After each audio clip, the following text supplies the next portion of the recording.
अस्सलाम वालेकुम dear students. इस लेक्चर में हम चैप्टर 3 का एक बहुत ही important topic centripetal force discuss करेंगे।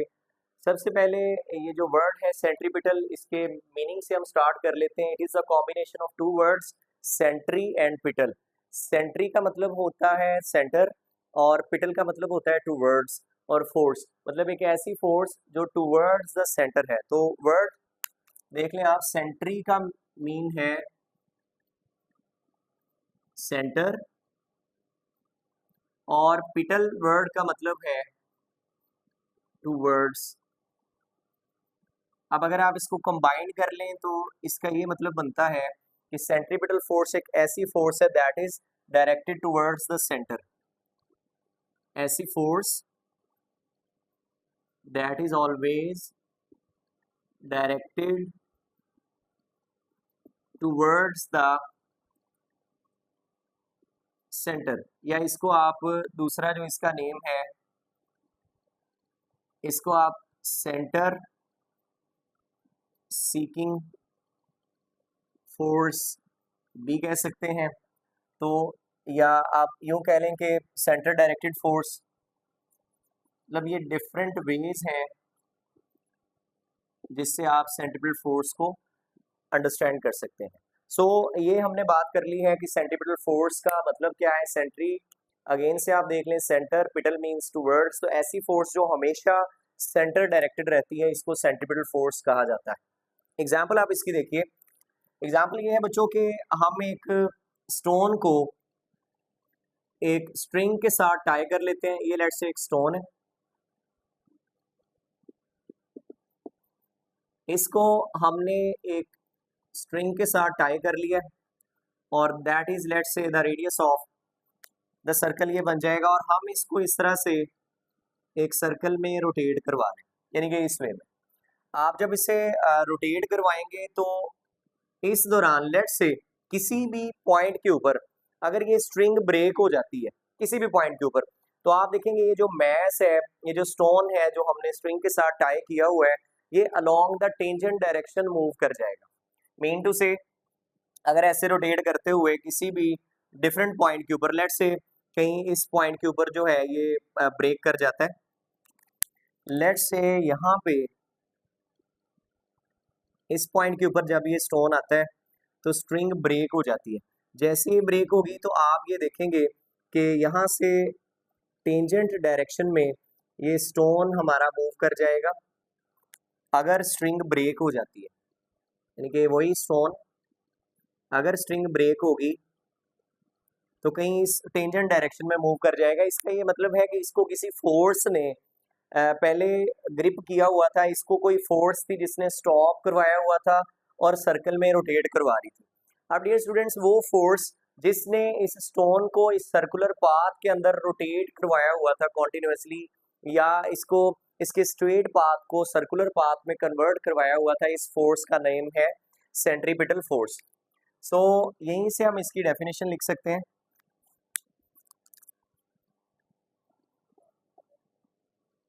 इसकी डेफिनेशन है कि द फोर्स नीड टू या needed to bend the normal straight path of an object into circular path.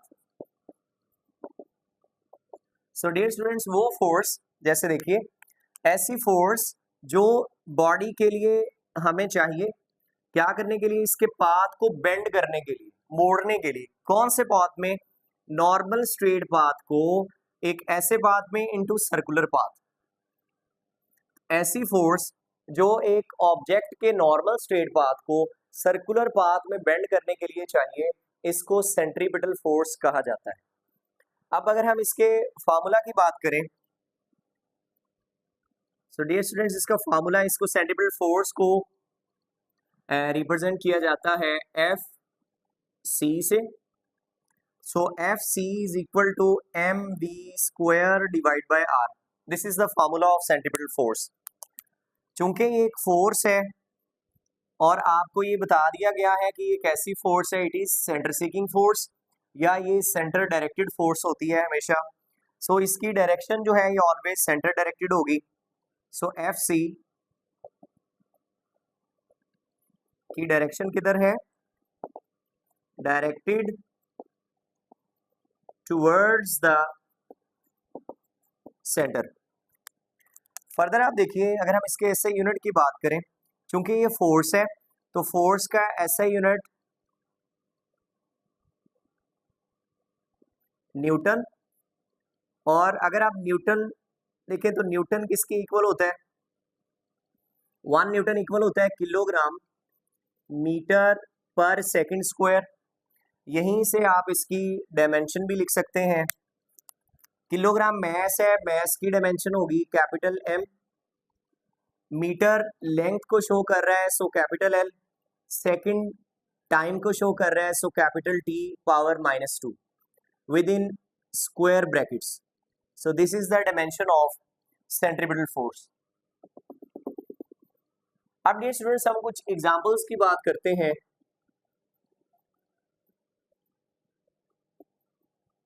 जैसे इस केस में मैंने आपको कहा कि एक स्टोन को एक स्ट्रिंग के जरिए, ये एक स्ट्रिंग है, हमने टाई किया हुआ है और हम एक कॉन्टिन्यूसली फोर्स लगा रहे हैं जिससे ये जो हमारा स्टोन है ये इसी एक फिक्स्ड पॉइंट के अराउंड कॉन्टिन्यूसली अपनी जो सर्कुलर मोशन है उसको परफॉर्म कर रहा है।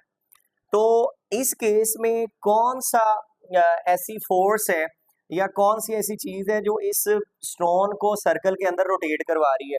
सो डियर स्टूडेंट्स, यहाँ स्ट्रिंग के अंदर एक टेंशन फोर्स प्रोड्यूस होती है टी, यानी कि एक तनाव पैदा हो जाता है जब भी आप, फॉर एग्जांपल, हम एक स्ट्रिंग के साथ एक पत्थर को बांधते हैं और उसको रोटेट करवाना शुरू करते हैं, तो स्ट्रिंग के अंदर एक टेंशन यानी कि एक तनाव वाला इफेक्ट प्रोड्यूस हो जाएगा।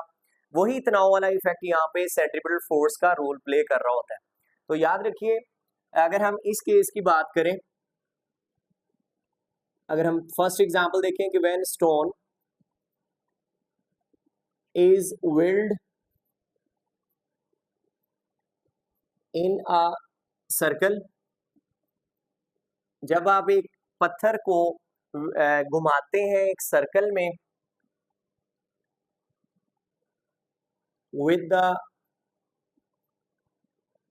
help of string, तो ये एक सेंट्रीपिटल फोर्स की एग्जांपल है, बट इसमें सेंट्रीपिटल फोर्स का रोल कौन प्ले कर रहा है, याद रखिए tension force provides the necessary centripetal force.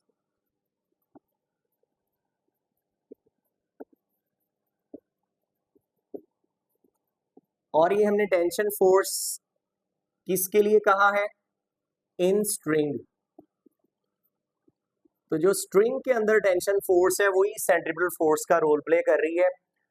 मतलब कहने का ये है कि सेंट्रीपिटल फोर्स कोई स्पेसिफिक टाइप नहीं है, मतलब आप कह दें कि सेंट्रीपिटल फोर्स की कोई सेपरेट एग्जिस्टेंस होगी या इसके लिए कोई सेपरेट टर्म्स आप पढ़ेंगे। Centripetal force actually different forces के इफेक्ट्स को बोला जाएगा।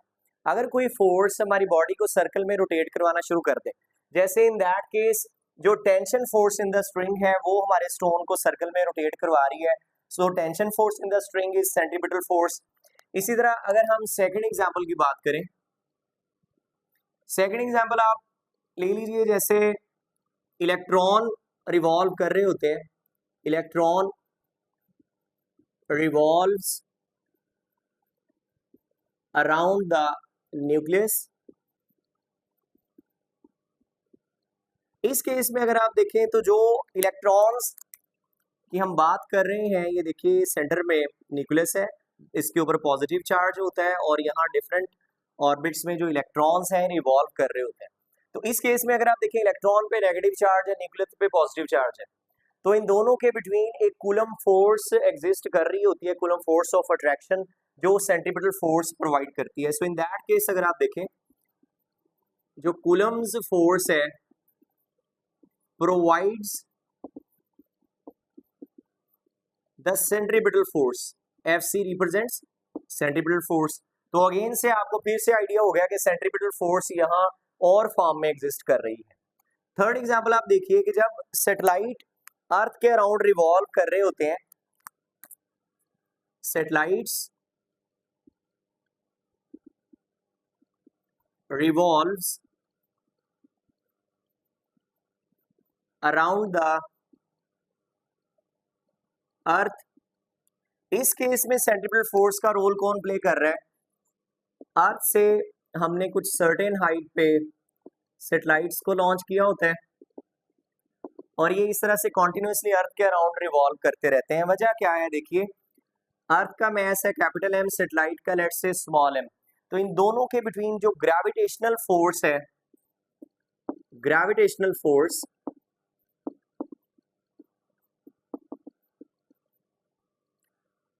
Between earth and satellite provides centripetal force. तो अगेन से आपको फिर से क्लैरिटी हो गई कि यहाँ भी सेंट्रीपिटल फोर्स जो है वो डिफरेंट फॉर्म में एग्जिस्ट कर रही है। इसी तरह जब आप एक चार्ज पार्टिकल को 90 डिग्री पे कहीं मैग्नेटिक फील्ड के अंदर प्रोजेक्ट कर दें तो वो भी सर्कुलर पाथ में रिवॉल्व करना शुरू कर देता है, वहां पे मैग्नेटिक फोर्स सेंट्रीपिटल फोर्स का रोल प्ले कर रही है। इन शॉर्ट हम कहना ये चाह रहे हैं कि सेंट्रीपिटल फोर्स एक बेसिक फोर्स नहीं है। ये बड़ा इंपॉर्टेंट पॉइंट है कि centripetal force Fc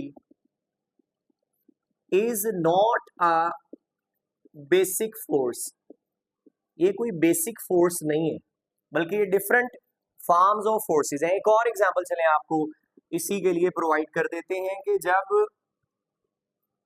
when a car is revolving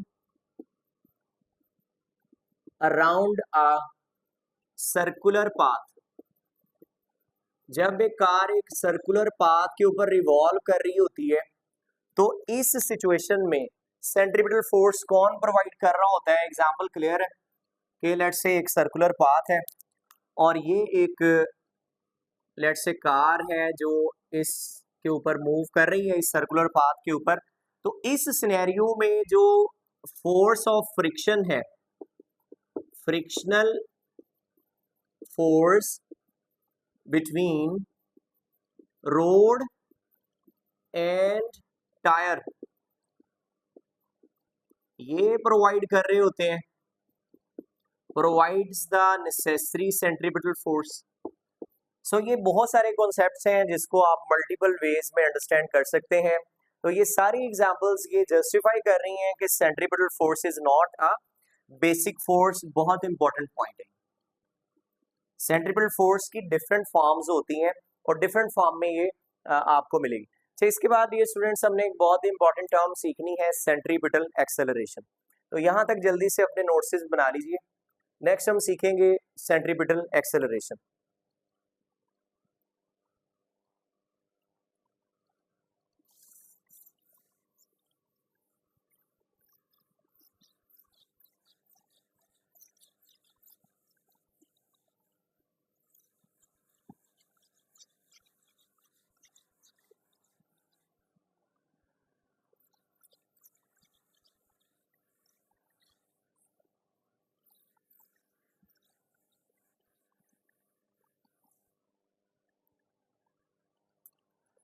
ji dear students, next हमारी टर्म है सेंट्रीपिटल एक्सेलरेशन। इसको ए सी से रिप्रेजेंट किया जाएगा।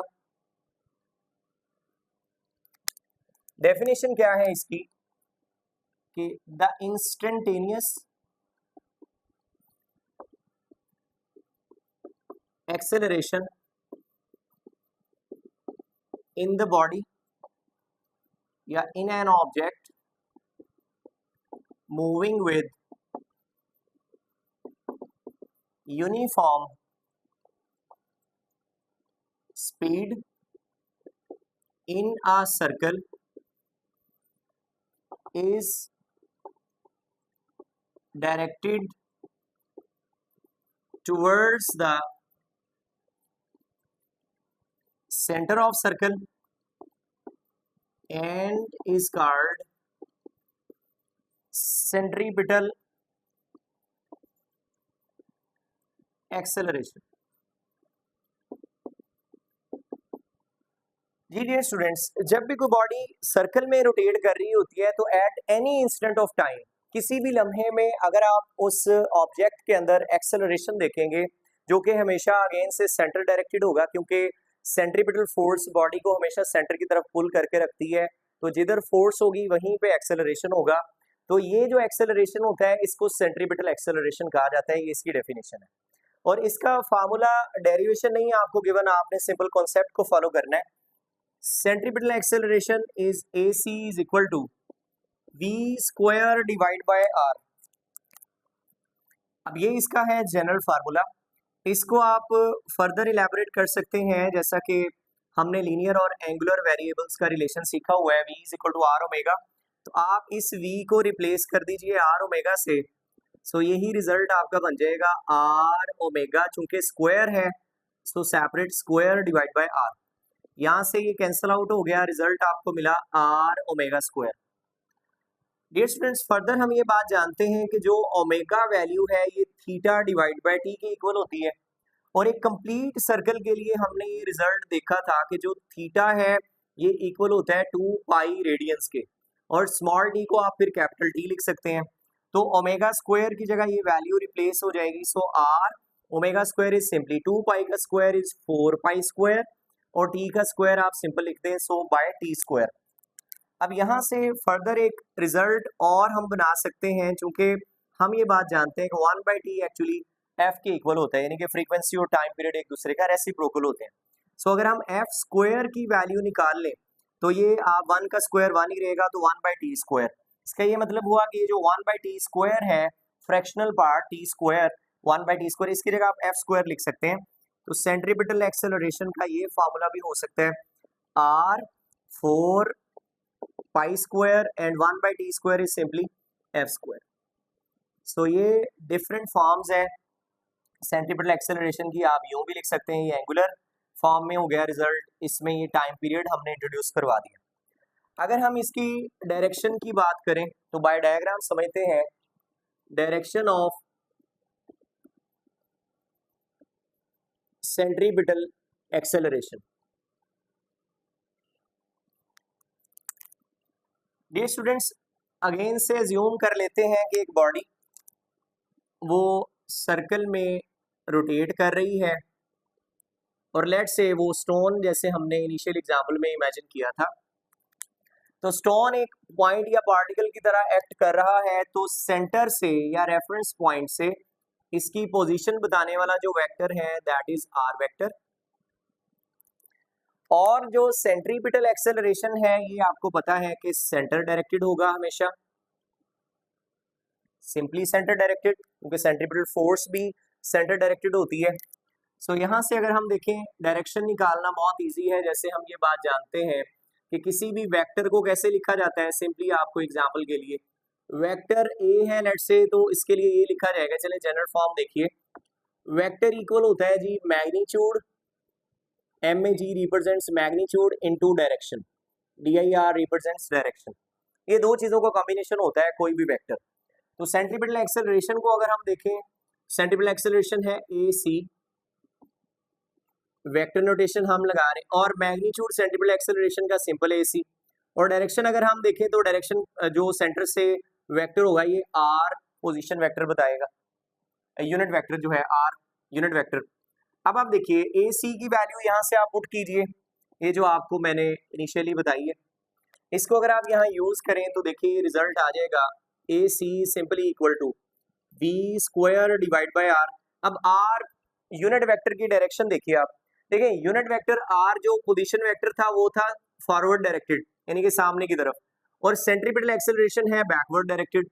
तो अब अगर आपने सेंट्रीपिटल एक्सेलरेशन की डायरेक्शन बताने वाला यूनिट वेक्टर लिखना है तो यूनिट वेक्टर होना था आर की डायरेक्शन में आउटवर्ड, लेकिन सेंट्रीपिटल एक्सेलरेशन चूंकि बैकवर्ड है तो आपको इसकी डायरेक्शन भी रिवर्स लेनी होगी, तो यहाँ आप जो पुट करेंगे वो माइनस आर यूनिट वेक्टर। अब ये किसको शो कर रहा है, ये बच्चों सिंपली ये शो कर रहा है कि जो सेंट्रीपिटल एक्सेलरेशन है it is always centre directed, ये सेंटर डायरेक्टेड होगा, ये शो कर रहा है, यानी कि नेगेटिव साइन है, ये बस बात को रिप्रेजेंट कर रहा है कि सेंट्रिपेटल एक्सेलरेशन हमेशा सेंटर डायरेक्टेड होगा। तो ये हमने डिस्कशन की है सेंट्रिपेटल एक्सेलरेशन की। नेक्स्ट हम इसी में इंट्रोड्यूस करवाएंगे सेंट्रीपिटल फोर्स।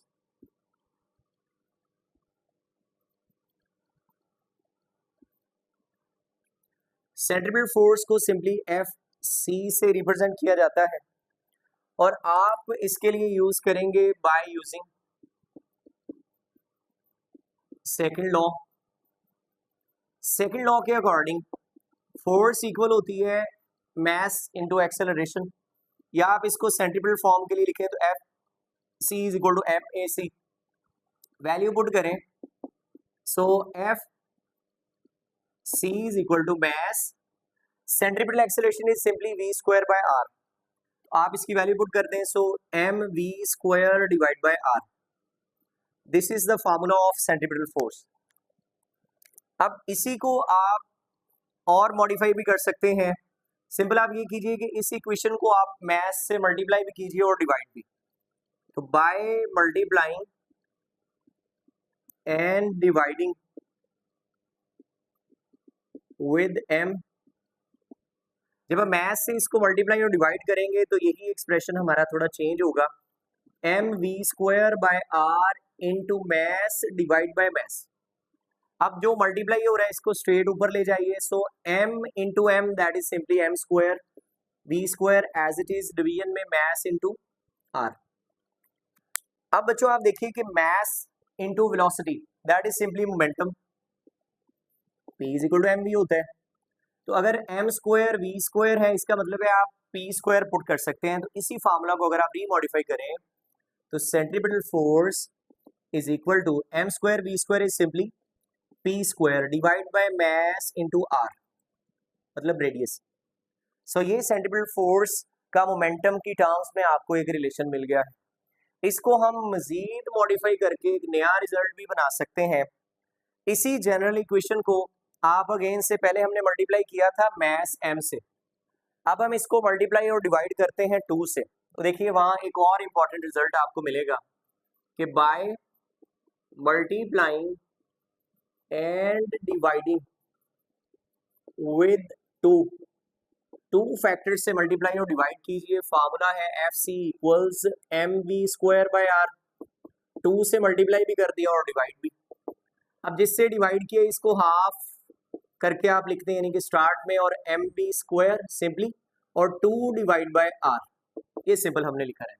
अब हाफ एम बी स्क्वायर आप ऑलरेडी जानते हैं कि काइनेटिक एनर्जी का फार्मूला है, तो इस रिजल्ट को अगर आप रीमॉडिफाई करें तो half M B square just kinetic energy, so ये 2 आप स्टार्ट में लिखते हैं divide by R, so that is the formula of centripetal force in terms of kinetic energy. अब मजीद आप एक और रिजल्ट भी यहाँ पे इंट्रोड्यूस करवा सकते हैं, that is the angular form of, ठीक है, एंगुलर फॉर्म में भी हम इसको लिख सकते हैं सेंट्रीपिटल फोर्स। इसके लिए हम ये बात जानते हैं कि लीनियर और एंगुलर वेरिएबल्स का ये रिलेशन होता है वेलोसिटी की टर्म्स में, v is equal to R omega. इसी रिजल्ट में आप जो v वैल्यू इसकी जगह आर ओमेगा लिख दें तो ये रिजल्ट आ जाएगा एफ सी इक्वल्स मैस, अब v स्क्वायर है तो simply you can write as R square omega square divide by R. तो यहां से आप देखिए कि ये इससे कैंसिल आउट हो गया, सो रिजल्ट आपको मिल गया F C is equal to M R omega square. So this is also the result of centripetal force in angular form. सो ये सारी पॉसिबिलिटीज जो है आपने माइंड में रखनी है। इसी से आप ओमेगा की वैल्यू भी पुट कर सकते हो, तो चलें वो भी पॉसिबिलिटी इसकी टेस्ट कर लेते हैं। Omega is simply theta divide by T for 1 complete rotation two pi divide by T. तो इसको भी आप यहाँ पुट करके रिजल्ट बना लीजिए। तो centripetal force is equal to M R omega square is simply 4 pi square divide by T square, ये भी रिजल्ट हो सकता है।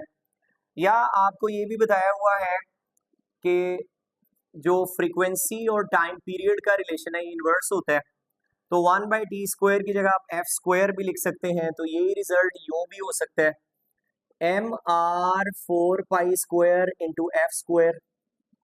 तो ये है इन फॉर्म ऑफ फ्रीक्वेंसी और ये in terms of time period आपको एक रिजल्ट मिल गया। So these all are the possible formulas related with centripetal force. अभी हम बात करेंगे सेंट्रीपिटल फोर्स की डायरेक्शन की। यहाँ तक आप जल्दी से अपने नोट्स मुकम्मल करें।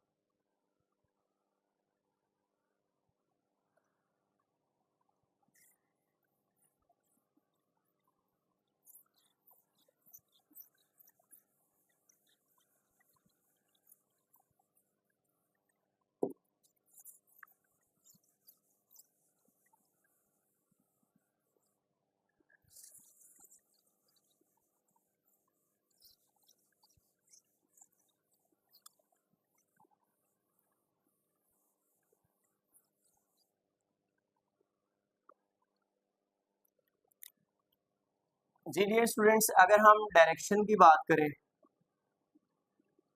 डायरेक्शन ऑफ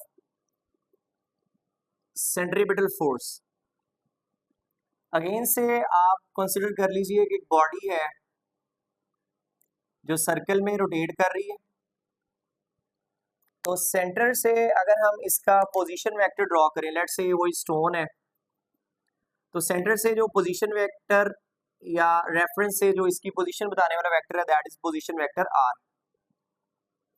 और सेंट्रीपिटल फोर्स की अगर हम बात करें तो ये हमेशा सेंटर डायरेक्टेड होगी, that is F C. So in that situation अगर हम इसकी डायरेक्शन निकालना चाहते हैं तो वही वेक्टर वाला कॉन्सेप्ट यूज करेंगे। Centripetal force in vector form is equal to magnitude into direction. अब डायरेक्शन बताएगा R unit vector.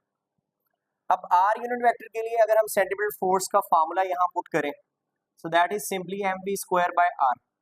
Are unit vector देखें, आर वेक्टर की डायरेक्शन है सामने की तरफ, सेंट्रीपिटल फोर्स ऑपोजिट है, तो आर वेक्टर की डायरेक्शन में यूनिट वेक्टर होना था, लेकिन ये चूंकि रिवर्स है तो यहाँ पे जो डायरेक्शन के लिए लिखेंगे आप वो नेगेटिव आर यूनिट वेक्टर होगा। तो ये क्या शो कर रहा है, ये सिंपली ये शो कर रहा है कि centripetal forces again by concept by diagram भी हमें क्लियर हो गया कि इट इज सेंटर डायरेक्टेड या सेंटर सीकिंग फोर्स। सो ये कुछ इंपॉर्टेंट रिजल्ट्स थे जो सेंट्रीपिटल फोर्स से रिलेटेड है। इसके बाद हम एक इंपॉर्टेंट डिफरेंस पढ़ने जा रहे हैं between uniform circular motion and non uniform circular motion. So difference between uniform circular motion and non uniform circular motion. Non uniform circular motion,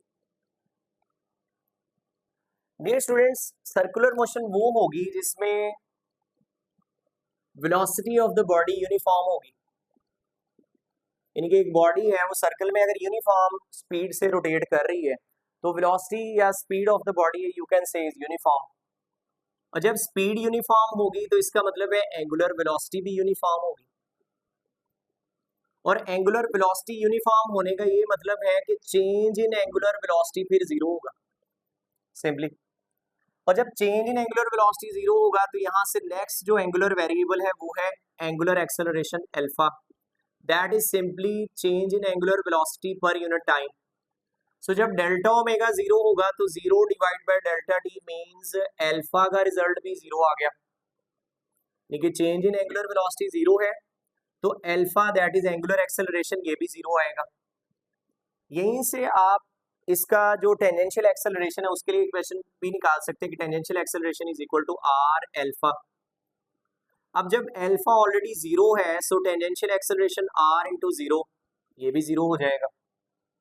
so these are some observations जो आपको uniform circular motion में मिलेंगी, और इसको अगर हम sum up करें, हमने ये देखा कि यूनिफॉर्म सर्कुलर मोशन में एंगुलर एक्सेलरेशन जीरो होगा। एक बात और, centripetal acceleration is A C that is simply V square by R, और ये कभी भी जीरो नहीं होगा। वजह इसकी ये है कि it is provided by centripetal force, क्योंकि सेंट्रीपिटल फोर्स बॉडी पे लग रही है तो वही तो एक्सेलरेशन प्रोड्यूस करवा रही है, तो it can never B zero, ये तो हर वक्त मौजूद रहेगा। सो ऑब्जर्वेशन अगर हम देखें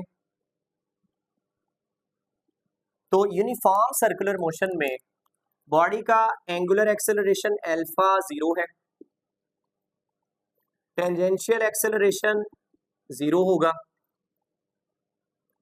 इसी तरह जो सेंट्रीपिटल एक्सेलरेशन है it can never be equal to 0 and it is v square by r। So ये जो 3 पॉसिबिलिटीज हैं वो हमने डिस्कस कर ली। नॉन यूनिफॉर्म देखिए, जब वेलोसिटी नॉट यूनिफॉर्म होगी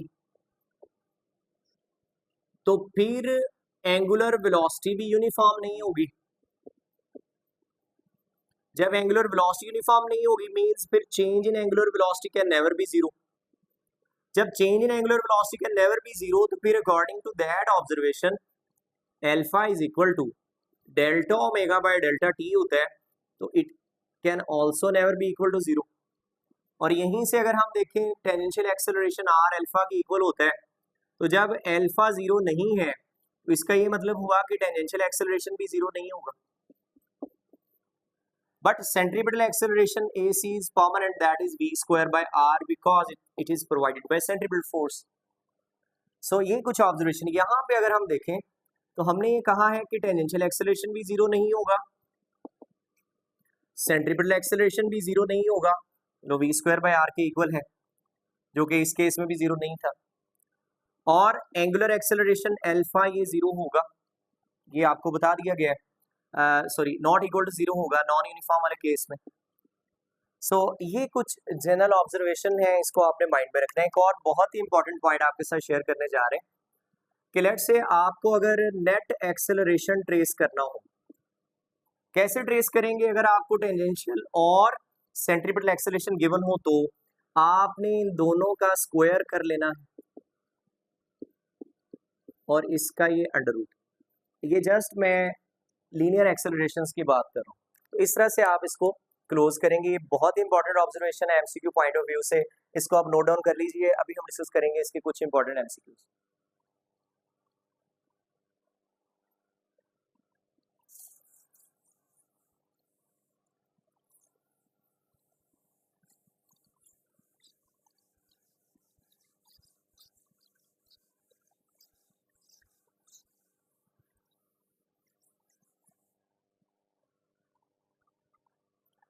जी बच्चों, पहला इंपॉर्टेंट एमसीक्यू है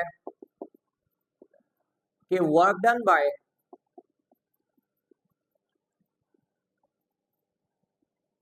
centripetal force is, centripetal force का वर्क डन आप ट्रेस कीजिए। सिंपली आप देखिए सेंट्रीपिटल फोर्स के लिए हमने ये देखा कि it is always centre directed, और जो इसकी वजह से एक्सेलरेशन होगा टेंजेंशियल एक्सेलरेशन, ये अलोंग द टेंजेंट है और परपेंडिकुलर आएगा।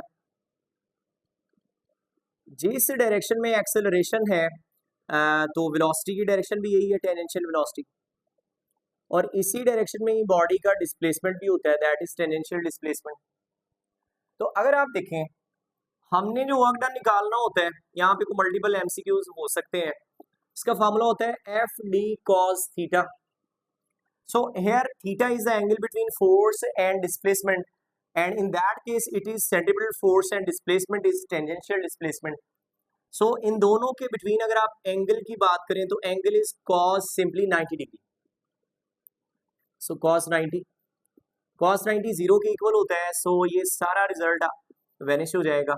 सो work done by centripetal force is simply equal to 0। तो ये एक इंपॉर्टेंट एमसीक्यू है, आपसे ये पूछा जा सकता है। नेक्स्ट एमसीक्यू देखिए,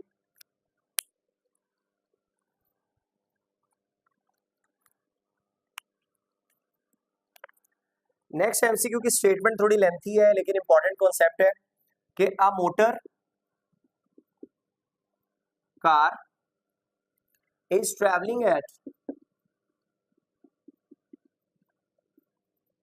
40 meters per second on a road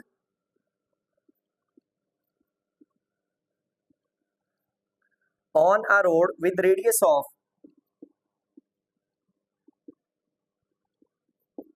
400 meter and its speed is increasing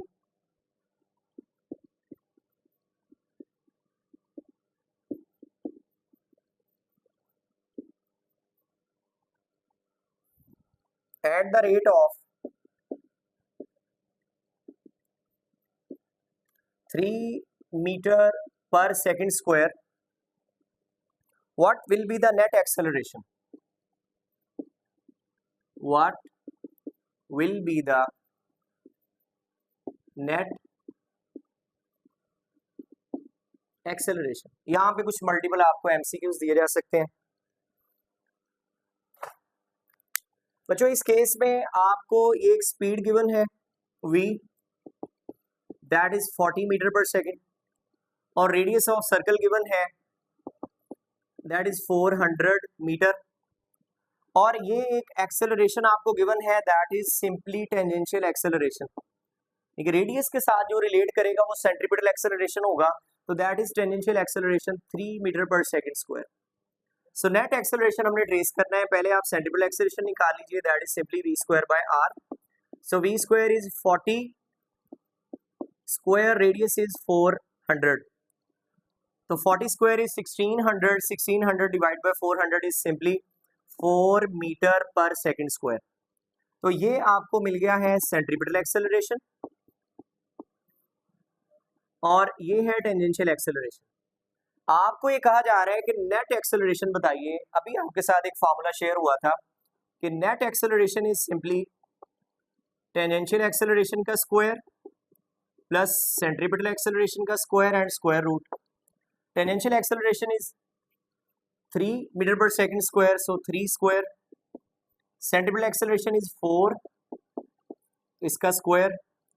अब 3 square is 9, 4 square is 16, so total is 25 under root which equals 5 meter per second square. So that is the expression of net centripetal net acceleration. So dear students, ये कुछ important points थे जो आपके साथ share हुए हैं। Lecture थोड़े lengthy ज़रूर होते हैं बट इसमें बहुत ही इंपॉर्टेंट इन्फॉर्मेशन, बहुत इंपॉर्टेंट कॉन्सेप्ट्स आपके साथ शेयर किए जा रहे होते हैं। लेक्चर को अच्छे से सुनिए, अगर कहीं पे आपको इशू हो तो दोबारा से भी आप पॉज करके या रिवर्स करके वीडियो को देख सकते हैं। नेक्स्ट लेक्चर में हम सेंट्रीपिटल फोर्स की एप्लीकेशंस को डिस्कस करेंगे। तब तक के लिए अल्लाह हाफिज़।